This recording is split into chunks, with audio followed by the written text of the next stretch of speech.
네, 안녕하세요. 예스맨입니다. 항상 구독과 좋아요는 저한테 힘이 많이 되고요. 소중한 시간을 쪼개서 광고 한 편씩이라도 끝까지 봐주시면 정말 깊이 감사드리겠습니다. 그리고 제 영상의 속도가 마음에 들지 않으신 분들은 영상 하단에 속도 조정기가 있으니 잘 참고하셨으면 좋겠습니다. 갤럭시 디지털이 암호화폐 블록체인 분야 50건의 투자 진행을 했다고 되어져 있는데요. 암호화폐 및 블록체인 14개 세부 분야 총 50건의 투자를 진행한 것으로 나타나져 있고요.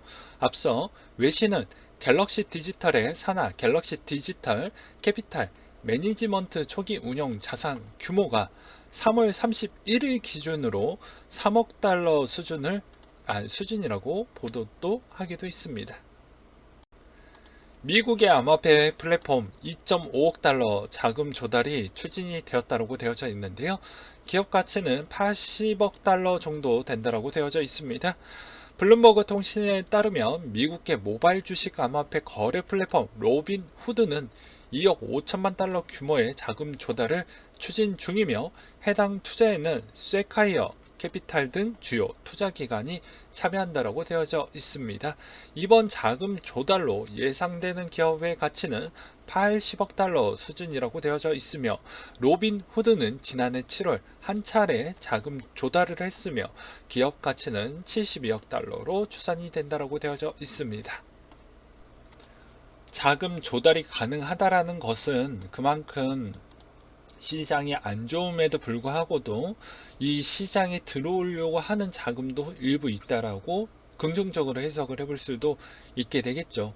왜냐하면 시장이 지금 자금 조달을 추진하겠다라고 되어져 있는데 이게 정상적으로 잘 집행이 된다라고 하면 아무래도 우리한테 매우 좋은 소식으로 나중에 후행성으로 나올 것으로 기대가 많이 됩니다. 그리고 시점이 시점이다 보니까 모든 자산적 가치가 많이 저렴해졌죠. 그럼에도 불구하고도 이 정도에 대한 자금이 들어온다라는 것은 그만큼 이 시장에 대한 매력도 또한 많이 있다라고 생각하시는 그런 유저나 기관들이 꽤 많이 생겼다라고도 해석을 해볼 수가 있게 되겠습니다. 이더 하루 이체 가치가 15억 달러라고 해서 기사가 나온 게 있는데요. 이더리움 블록체인에서 이동한 자산적 가치가 약 15억 달러를 기록을 해서 비트코인과 비슷한 수준을 나타내고 있다고 전했다. 이더리움의 일간 이체 가치는 ERC20 기반의 테더 이동도 포함이 되는데요. 비트코인 네트워크 일간 이체 가치는 3월의 급락장 이후 현저히 줄어들었다고 되어져 있습니다. 스위스 암호화폐 업체 1450만 달러 자금 조달을 한다라고 되어져 있는데요. 시리즈 B 펀딩을 완료를 했으며 이번 투자에는 스위스 유명 투자자를 비롯을 해서 펀드 업체, 캐피탈 등등이 참여를 했다고 되어져 있습니다. 투자금은 핀마 규제 준수 및 라이선스 획득 자본 요건 충족 업무에 활용될 예정이라고 되어져 있네요. 아무래도 FATF에 대한 규제 준수 가이드라인이 곧 이행되는 시점이 가까워지다 보니까 그런 기금으로 아마 사용될 것으로 보여집니다. 리서치 보고서에서 나왔던 내용인데요. 비트맥스 1분기 시장 점유율이 10% 감소했다라는 내용입니다. 1분기 비트맥스 시장 점유율이 10% 감소한 47%를 기록을 했으며 또한 1분기 암호화폐 시가총액 규모 또한 5% 감소한 것으로 나타나져 있다.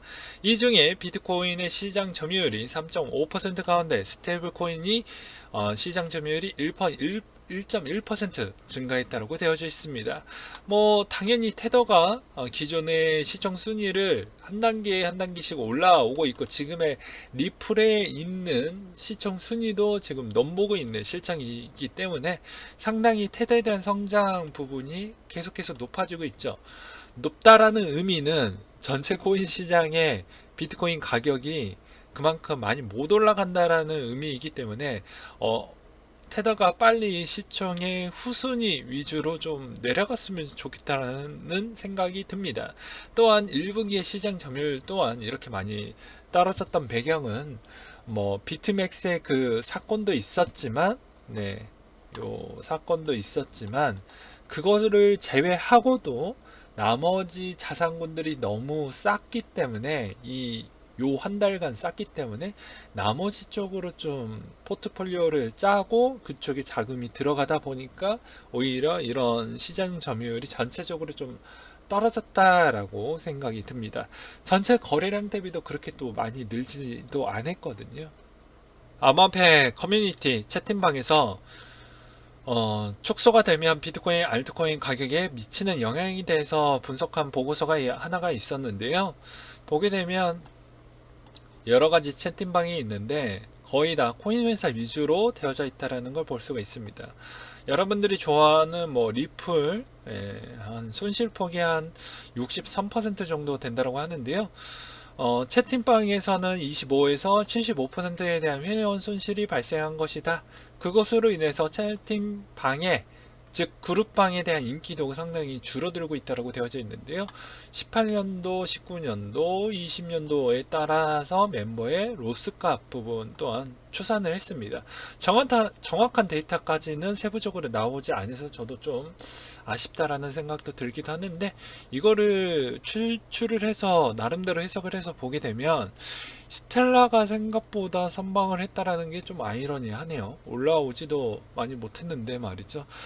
이 말의 의미는 첫 번째로는 여기에 있는 유저분들이 상당히 대응을 잘했다, 또는 뭐 어떻게 보면 떠나가실 분들은 많이 떠나가고 신규 진입자들이 상당히 저렴한 가격대에 제일 많이 샀구나 라는 측면도 두 번째로 설명이 될 수도 있습니다. 그렇기 때문에 여러 가지 복합적인 요소가 있었기 때문에 그렇게 현 상태에 대한 손실률이 가장 작았다라고 볼 수가 있게 되겠고요. 이더리움 클래식은 뭐 논리적으로 설명이 되죠. 최근에 제일 많이 오르기도 했던 이력도 있기 때문이죠. 아무튼 텔레그램에 대한 이런 인기도가 떨어진다는 것은 텔레그램의 자체에서도 별로 좋지 않을 것이고, 그램에 운영하는 측면으로 빅데이터를 뽑아가지고 아마 걔네들도 나름대로 분석을 할 텐데, 그램을 나중에 뭐 운영을 할 때도 나쁜 영향을 끼칠 것으로 보여집니다. 왜냐하면 그룹방에 그렇게 많이 또 들어오지 않을 것이니까요. 아무튼 적절한 시기 때 또 시장이 좋아져서 이 그룹방에 대한 들어가져 계신 분들 또한 수익성이 다시 좋아지는 패턴이 나중에 그려지는 그런 기사들도 꽤 많이 나왔으면 좋겠다라는 생각도 들기도 합니다. 네, 유명 암호화폐 애널리스트 알렉스 크루거가 CBOE의 변동성이 지수가 어떻게 최고치에 급격히 떨어졌는지 지적하면서 이제는 저점이 지났고 상당히 괜찮아지는 시장으로 아마 갈 것이다 라고 주장을 하고 있는데요.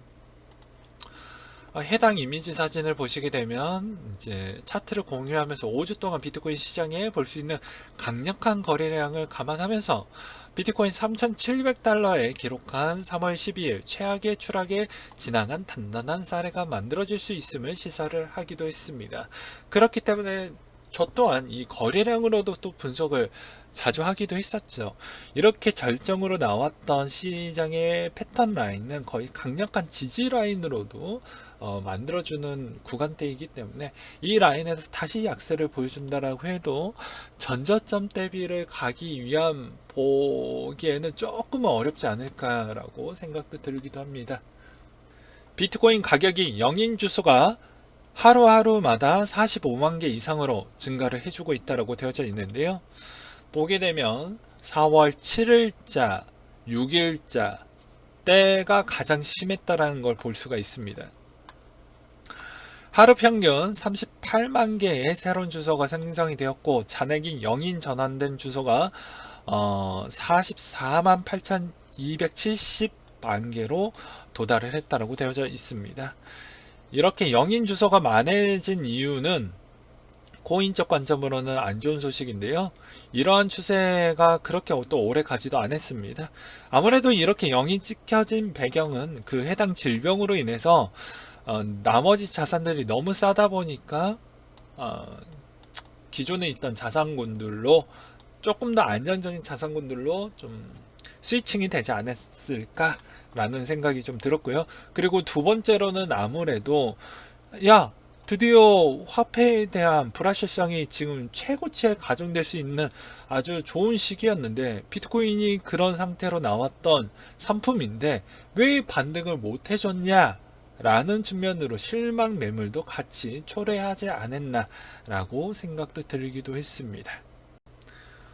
이더리움과 이오스한테 매우 좋은 소식이 나온 게 있는데요. 네, 국가정보센터에서 이제 얘기가 나온 게 있는데, 여기에서 내용을 읽어보면 새로운 네트워크를 처음으로 설계할 필요가 없어지게 된다. 출시되는 목적은 기업이 더 빨리 저렴한 비용으로 블록체인 기술을 도입할 수 있는 것으로 한다라고 해서 이더리움과 이오스의 프로토콜도 통합할 예정이다 라고 되어져 있습니다. 후오비 그룹의 대표가 이야기를 했기 때문에 어느 정도 좀 뭐라고 해야 될까, 가능성이 가장 높은 발언이라고 볼 수가 있습니다. 왜냐하면 중국의 중앙정부와에 대한 좋은 관계도를 유지를 하고 있고, 그것으로 돈독하게 지금 현 상태까지도 유지를 하고 있기 때문이죠. 네, 베타 테스트가 7월에 끝난 후에 해외에서도 대응할 것으로 되어져 있다고 하니까 25일 기준점 그리고 7월 기준점에 한 번쯤 보고 대응 좀 해보시죠. 조폐공사가 블록체인 기반 모바일 계룡 사랑 상품권 서비스를 개시했다고 되어져 있는데요. 모바일 계룡 사랑 상품권은 조폐공사 스마트 앱에 착을 통해서 구입이 가능하며 사용자, 가맹점 모두 은행 방문 없이 QR코드 결제 방식으로 간편하게 이용할 수 있어 지역경제 활성화에 기여할 것으로 기대가 된다고 되어져 있습니다. 수수료가 없고 행정비용을 크게 줄일 수 있다는 게 강점이라고 되어져 있는데요. 중국의 디지털 위안 앱에 대한 형태가 드러났다고 되어져 있는데요. 5월 수저우에서 첫 사용이 가능하다고 되어져 있습니다. 중국 또한 최근에 돈을 많이 뿌려 제꼈기 때문에 이번 형태에 있어서 그만큼 알리페이든 위챗페이든 여러가지 형태로 아마 사용이 될 것으로 보여지는데요. 해당 형태는 중국 인민은행이 추진하는 CBDC, 즉 중국용 DCEP라고 이제 불려지는데요. 모바일 전자지갑 어플리케이션 예배 형태로 드러났다고 되어져 있습니다. 해당 앱은 은행과 연계돼 QR코드를 결제가 가능하며 이용 금액 한도는 개인정보 등록 수준에 따라 결정이 된다고 되어져 있습니다. 인터넷 연결 없이 이용자 간의 휴대전화를 맞대는 방식의 송금도 지원을 한다고 되어져 있는데요. 디지털 위안 앱의 4가지 기능을 한번 보도록 하겠습니다. QR코드 결제, 송금, 주고받기, 범프 등의 4가지 기본 기능이 들어가져 있고요. 해당 사진 또한 보시면 아마 도움이 많이 되실 것 같습니다. 정말로 빠르면 올해 하반기 정도에 대충 가닥이라도 나올 것 같고요. 내년부터는 정말로 중국은 속도를 높여가지고 진행을 할 것으로도 보이기도 합니다. 이용자 등급별로 이용 금액의 한도도 또 달라진다고 되어져 있는데요. 크게 또한 4가지로 나눠놨다고 되어져 있습니다. 네, 개인정보 제공할 수 있는 등급으로 상향 조정 또는 등급에 따라서 좀 달라지게 된다. 소액 송금 또한 가능하게 되고, 신분증이나 은행 계좌 정보를 등록하게 되면 한도 결제 송금이 높아지게 되는 측면도 있고, 면대면을 등록했었을 경우에는 한도가 무제한에 대한 그런 형태로 4가지로 나뉘어져 있다고 되어져 있습니다. 4개의 도시에서 시범 운영을 한 뒤에 여기에서 여러가지 시행착오를 상당히 또 수정해서 아무래도 내년부터는 공식적으로 사용될 확률이 매우 높아질 것으로 보여지고요. 4개에 대한 은행은 농업공상건설중앙은행이 되겠고, 대상지로는 청두, 수저우, 수용안, 선전 4곳이라고 되어져 있습니다. 디지털 위안으로 연내 부분으로 발행을 할 것이고, 중장기적으로 1조 위안을 풀 것이다 라고도 되어져 있는데요. 한국에서 지역화폐가 박살이 났었죠. 네, 인기가 엄청 안 좋았습니다. 제로페이도 박살이 났었고요. 근데 이번 질병으로 인해서 지역화폐에서 리워드 방식으로 채택을 해버리다 보니까 한순간에 지역화폐 떡상하고 제로페이 인기가 폭발적으로 드러나기도 했죠. 그러니까 즉 중국도 아무래도 한국에 대한 그런 형태를 벤치마킹을 하던지 또는 이번 계기로 이런 형태로 만약에 리워드를 해준다고 하면 엄청나게 성공을 할 것이다라는 계기로 준비를 하는 것 같다라는 생각도 들기도 합니다. 네, 오늘은 여기까지 좀 준비를 해보았고요. 항상 여러분들한테 힘이 되고 도움이 되는 예스맨이 되도록 하겠고 이상으로 마치도록 하겠습니다.